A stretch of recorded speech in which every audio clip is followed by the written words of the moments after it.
Assalamualaikum warahmatullahi wabarakatuh. Nama saya Fani Dwi Amanda Pramudita dengan NPM 20140004 akan mempresentasikan dengan judul Filsafat Sejarah dengan rekan saya yang bernama Igusti KD Bagus Prananda dengan NPM 20140016 dan Cecilia Cindy Prasetyani dengan NPM 20140014 guna memenuhi nilai mata kuliah Manusia dan Sejarah dengan dosen pengampu Ibu Aurora Nandia Febrianti, SPD MPD. Yang pertama adalah Manusia dan Sejarah. Identitas struktural selalu digarisbawahi oleh sejarawan besar. Mereka menunjuk bahwa manusia memiliki sejarah karena manusia memiliki kodrat. Para pendirian sejarawan besar seperti Machiavelli dan dibantu banyak oleh sejarawan modern. Di balik arus dan beraneka corak kehidupan manusia, mereka berharap dapat menggali ciri-ciri kehidupan kodrat manusia. Konsep sejarah pertama kali mencapai kematangan pada karya Giambattista Vico dan Herder, di mana pertama kali sadar oleh persoalan waktu, manusia tidak lagi terkungkung dalam lingkaran sempit berupa keinginan dan kebutuhan sesaat. Apabila mengamati perkembangan pemikiran dari historis Yunani sejak zaman Herodotus sampai dengan Thucydides. Thucydides merupakan pemikiran yang pertama kali mengamati dan melukis sejarah zamannya sendiri dengan meninjau masa lalu dan berpikir kritis serta berpikir jernih. Yang kedua yaitu pengertian sejarah. Istilah sejarah berasal dari kata Arab yang berarti syajarah, yang artinya pohon. Pemakaian istilah ini berkaitan dengan kenyataan bahwa sejarah setidaknya tentang peristiwa politik negara dan kejadian di masa lampau. Ibnu Khaldun mengatakan, pada hakikatnya sejarah adalah catatan masyarakat manusia. Sejarah sendiri identik dengan perubahan atau peradaban dunia, tentang perubahan dari watak peradaban, tentang revolusi dan pemberontakan, tentang kegiatan dan kedudukan, serta perubahan yang terjadi di peradaban yang dikarenakan dari perubahan watak itu sendiri.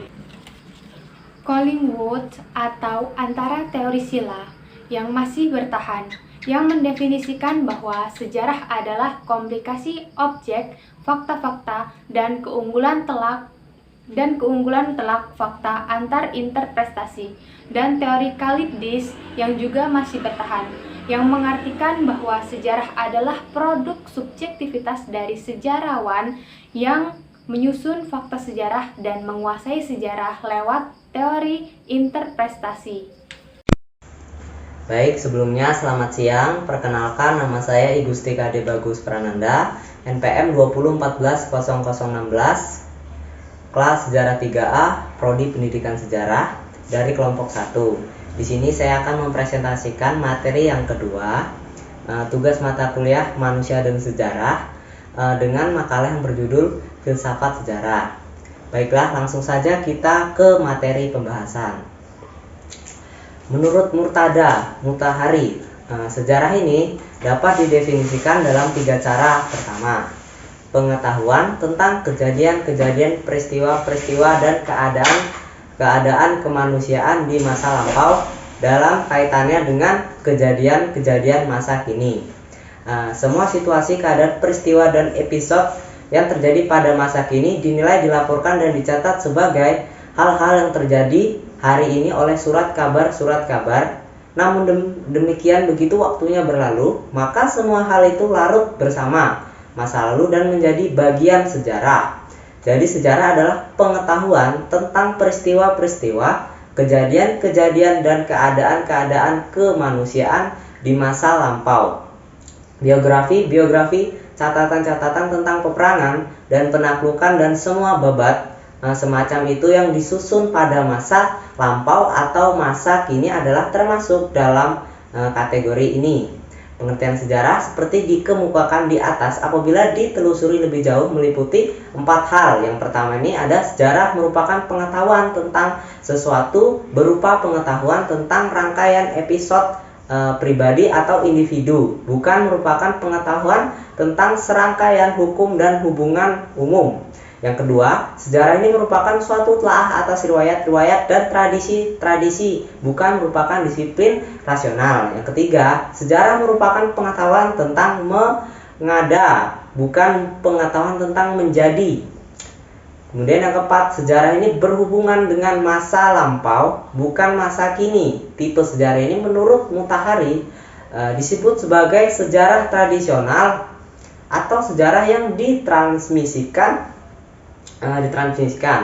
Kemudian yang kedua ini, sejarah ini merupakan pengetahuan tentang hukum-hukum yang tampak menguasai kehidupan masa lampau yang diperoleh melalui penyelidikan dan analisis atas peristiwa atau peristiwa masa lampau. Dalam hal ini, bahan-bahan yang menjadi urusan sejarah tradisional, yakni peristiwa-peristiwa dan kejadian masa lampau, adalah bahan dasar untuk kajian ini. Kajian atau telaah terhadap sejarah dalam pengertian ini yang berupa peristiwa-peristiwa dan kejadian-kejadian adalah sama halnya dengan bahan-bahan yang dikumpulkan oleh seorang ilmuwan yang selanjutnya dianalisis dan diselidiki di laboratorium guna menemukan hukum-hukum umum tertentu.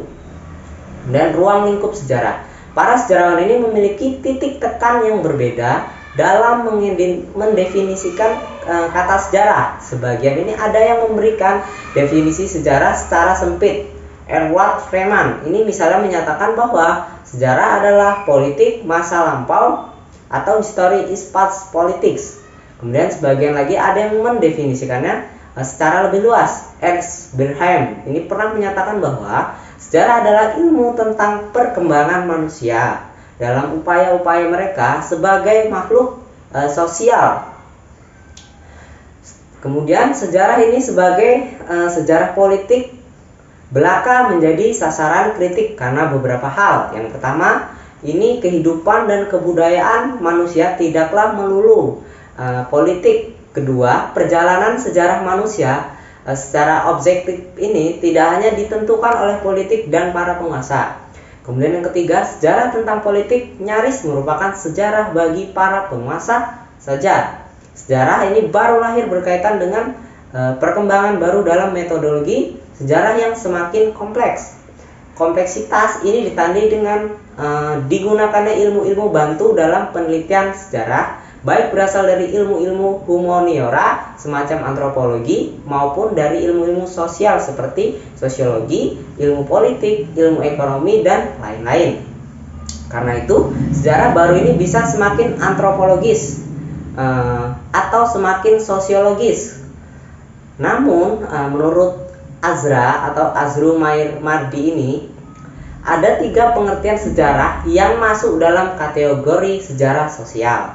Yang pertama ini ada sejarah sosial dalam pengertian sejarah tentang gerakan sosial. Kemudian yang muncul dalam panggung sejarah. Sejarah sosial di dalam pengertian ini kemudian telah dipersempit lagi oleh sejarawan Sartono Kartodirjo menjadi sejarah tentang gerakan-gerakan sosial yang cenderung marginal dan menyempal dari arus utama masyarakat atau tatanan sosial PO lirik yang mapan seperti gerakan petani di Banten tahun 1888 atau gerakan-gerakan radikal yang memang banyak dikaji Kartodirjo.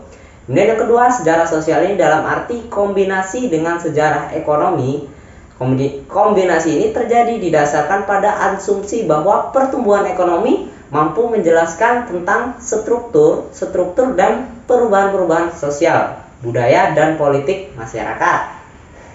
Dan dimensi sosial dalam sejarah ekonomi memang tidak dapat disembunyikan, karena itulah terdapat sejarawan yang berargumen bahwa sejarah ekonomi ini merupakan sejarah yang paling fundamental dari berbagai jenis sejarah, karena ekonomi itu sendiri adalah dasar bagi sebuah masyarakat. Ketiga, sejarah sosial dalam pengertian sejarah total atau total history atau sejarah struktural. Dalam kurung struktural history ini yaitu sejarah sosial yang mengacu kepada sejumlah aktivitas manusia yang agak sulit diklasifikasikan karena begitu luasnya, seperti kebiasaan, adat istiadat, dan kehidupan sehari-hari. Baik, sekian presentasi yang bisa saya sampaikan. Materi berikutnya akan dilanjutkan oleh rekan kelompok saya. Sekian, terima kasih, selamat siang. Saya Cecilia Cindy Prasetyani, NPM 201400014 akan melanjutkan materi dari teman saya yang sebelumnya. Para ilmuwan ini pada umumnya menyarankan agar sejarah politik atau sejarah lama hendaknya melakukan dan memberikan analisis tentang struktur-struktur jangka panjang atau long term struktur.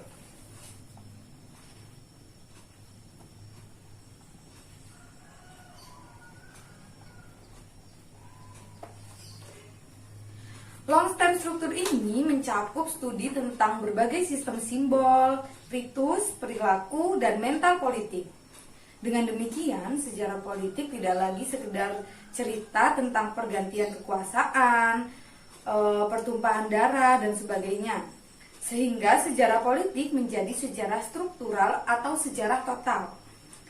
Menurut Kunto Wijoyo dalam bukunya yang berjudul Metodologi Sejarah, selain menyebutkan sejarah politik, ia pun menyebutkan sejarah-sejarah lainnya sebagai subbab untuk bahan kajiannya. Ia menyebut adanya sejarah lisan, sejarah sosial, sejarah kota, sejarah pedesaan, sejarah ekonomi pedesaan, sejarah wanita, sejarah kebudayaan, sejarah agama, sejarah pemikiran, biografi, sejarah kuantitatif, dan sejarah mentalitas. Yang berikutnya, filsafat sejarah.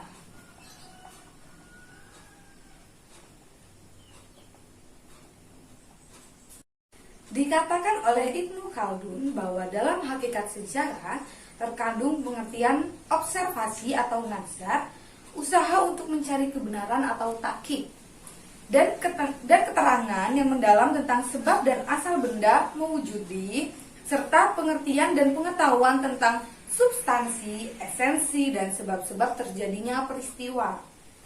Dengan demikian, sejarah benar-benar teruncam berakar dalam filsafat dan patut dianggap sebagai salah satu cabang filsafat. Selanjutnya, pada bagian yang lain, yaitu pada bagian 1 kitab Al-Bar, Ibnu Khaldun mengatakan, ketahuilah bahwa pembicaraan tentang persoalan ini adalah barang baru, luar biasa dan sangat berguna. Penelitian dan penyelidikan yang mendalam telah menemukan ilmu tersebut. Ilmu pengetahuan ini tidak ada hubungannya sama sekali dengan retorika, yaitu seni bicara yang meyakinkan dan berguna untuk mempengaruhi banyak orang. Juga tidak ada hubungannya dengan ilmu politik, sebab ilmu politik berbicara tentang mengatur rumah tangga atau kota. Sesuai dengan ajaran etika dan hikmah-hikmah kebijaksanaan, supaya pengetahuan ini memang menyerupai ilmu pengetahuan kita ini dalam soal yang dibahasnya. Tetapi, kedua pengetahuan itu berbeda dengannya. Ia agaknya ilmu yang baru tumbuh. Sungguh, aku belum pernah tahu seorang pun pernah membincangkannya dengan berbagai aspek yang dimilikinya. Ilmu baru yang dimaksudkan oleh Ibnu Khaldun, seperti dikatakan Zainab Al-Budairi, adalah filsafat sejarah yang di Eropa baru dikenal beberapa abad kemudian. Memang cikal bakalnya telah bersemi sejak zaman purba, misalnya dalam karya Aristoteles.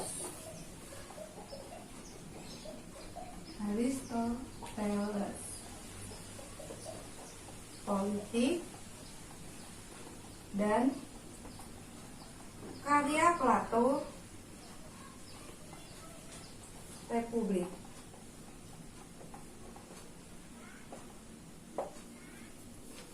Akan tetapi bahkan terminologinya sendiri terumuskan baru pada abad ke-18. Filsafat sejarah dalam pengertian yang paling sederhana seperti dikemukakan oleh Al-Khudairi adalah tinjauan terhadap peristiwa-peristiwa historis secara filosofis untuk mengetahui faktor-faktor esensial yang mengendalikan perjalanan peristiwa-peristiwa historis itu, untuk kemudian mengisyaratkan hukum-hukum untuk yang tetap ada, yang mengarahkan perkembangan berbagai bangsa dan negara dalam berbagai masa dan generasi. Ada beberapa penulis yang berpendapat bahwa sejarah berjalan sesuai dengan suatu kerangka tertentu dan bukannya secara acak-acakan.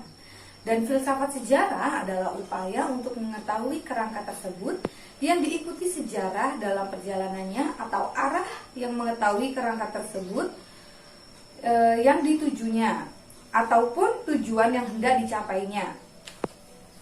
Menurut F. Lauren,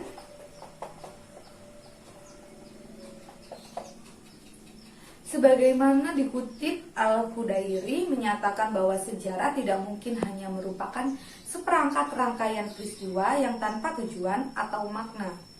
Dengan demikian, sejarah sepenuhnya tunduk kepada kehendak Tuhan, seperti halnya peristiwa-peristiwa alam yang tunduk pada hukum-hukum yang mengendalikannya. Sementara itu, menurut W. H. Walsh,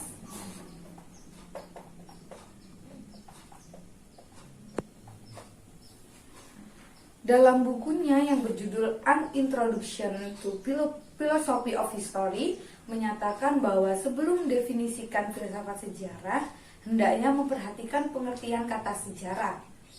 Sejarah kadang-kadang diartikan sebagai peristiwa-peristiwa yang terjadi pada masa lalu atau the totality of past human action atau histories as past actuality, dan kadang-kadang diartikan pula dengan penuturan kata tentang peristiwa-peristiwa tersebut. Namun dengan demikian hingga abad ke-15 apa yang disebut Walsh sebagai filsafat sejarah spekulatif pada dasarnya adalah satu-satunya filsafat sejarah.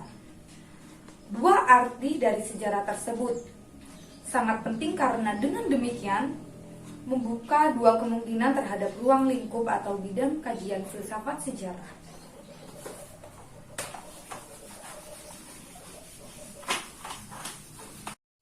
Yang pertama adalah suatu studi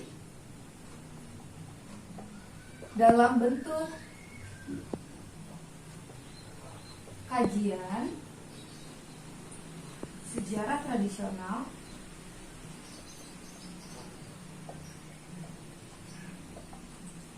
yaitu perjalanan sejarah dan perkembangannya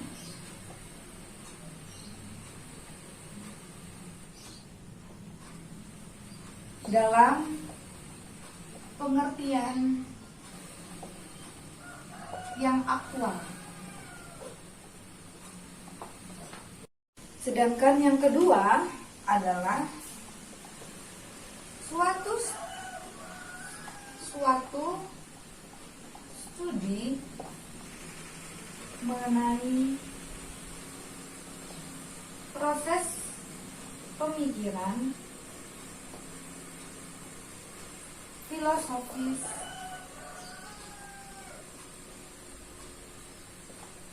tentang perjalanan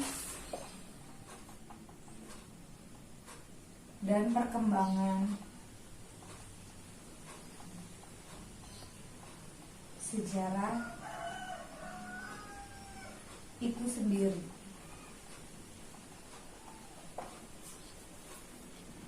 Dalam kasus yang kedua ini, sejarah mengandung arti studi mengenai jalannya peristiwa sejarah atau studi terhadap asumsi dan metode para sejarawan. Ketika seorang berpikir tentang asumsi dan metode para sejarawan, kata Walsh, maka ketika itu ia sedang bergumul dengan filsafat sejarah, kritis atau analitis. Dalam kaitan dengan filsafat sejarah ini, pembagian Walsh ke dalam filsafat sejarah kritis dan spekulatif telah diterima secara luas. Yang selanjutnya kesimpulan.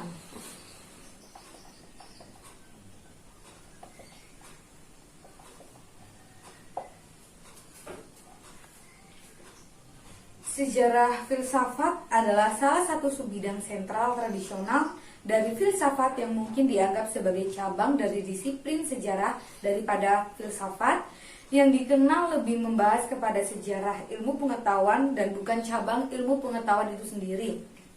Sejarah filsafat meneliti para filsuf besar, pengaruh satu filsuf terhadap yang lain. Dunia sejarah pun mengandung unsur substansial. Unsur ada meski tak boleh dirumuskan dengan cara yang persis sama dengan dunia fisik. Tanpa unsur substansial ini, maka tak mungkin berbicara sebagaimana dilakukan oleh Ortega y Gasset.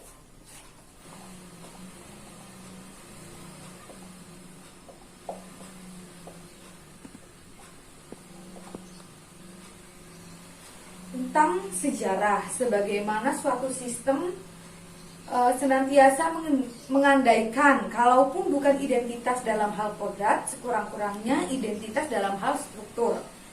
Ada beberapa penulis yang berpendapat bahwa sejarah berjalan sesuai dengan suatu kerangka tertentu dan bukannya secara acak-acakan.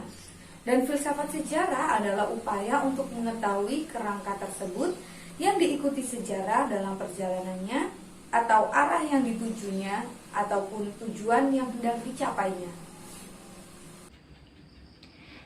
Sekian presentasi dari kami kelompok 1 pada mata kuliah Manusia dan Sejarah. Apabila ada kesalahan dan kekurangan dalam menyampaikan materi, kami mohon maaf. Sekian, wassalamualaikum warahmatullahi wabarakatuh.